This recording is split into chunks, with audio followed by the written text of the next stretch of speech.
Feels like we just did this yesterday. Tony started off, do you? Well, one sec, dude. Oh, okay. First, I just came up here to talk to you guys. I wrote something, I put it together that I really just wanted to read. So, here we go.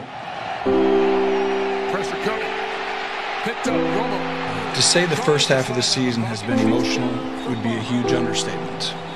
That is the worst possible sign that any Cowboy fan watching could ever see.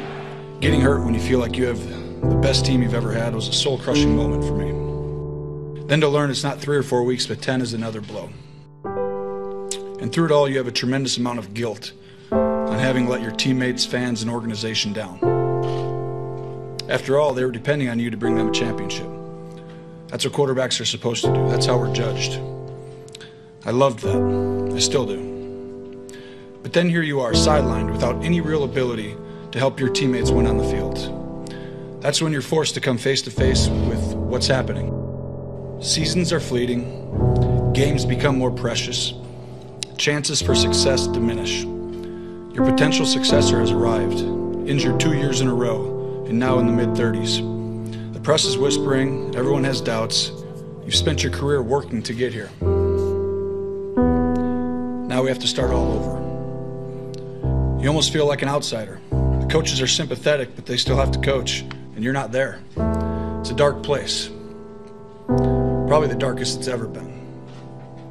You're sad and down and out, and you ask yourself, why did this have to happen?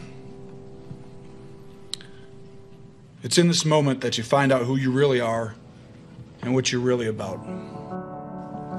You see, football is a meritocracy. You aren't handed anything. You earn everything, every single day, over and over again. You have to prove it. That's the way that the NFL, that's the way that football works. A great example of this is Dak Prescott and what he's done. He's earned the right to be our quarterback. As hard as that is for me to say, he's earned that right. He's guided our team to an 8-1 record, and that's hard to do. If you think for a second that I don't want to be out there, then you've probably never felt the pure ecstasy of competing and winning. That hasn't left me. In fact, it may burn more now than ever. It's not always easy to watch. I think anybody who's been in this position understands that. What is clear is that I was that kid once. Stepping in, having to prove yourself. I remember the feeling like it was yesterday. It really is an incredible time in your life. And if I remember one thing from back then, it's the people that helped me along when I was young.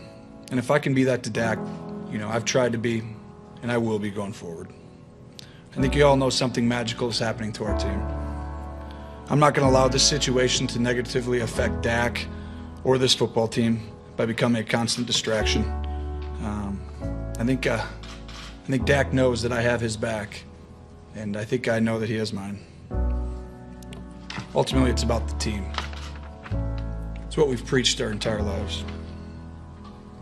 I can remember when I was a kid just starting out and wanting to be a part of something bigger than myself. For every high school kid out there or college player, there's greatness in being the kind of teammate who truly wants to be part of a team. Everyone wants to be the reason they're winning or losing. Every single one of us wants to be that person. But there are special moments that come from a shared commitment to play a role while doing it together. That's what you remember. Not your stats or your prestige, but the relationships and the achievement that you created through a group. It's hard to do, but there's great joy in that. And all the while, your desire burns to be the best you've ever been. You can be both. I figured that out in this process. It's what separates sports from everything else. It's why we love it. It's why we trust it. It's why I still want to play and compete. Lastly, I just want to leave you with something I've learned in this process as well. I feel like we all have two battles or two enemies going on. One with the man across from you. The second is with the man inside of you. I think once you control the one inside of you, the one across from you really doesn't matter. And I think that's what we're all trying to do. Thank you, guys. Appreciate it.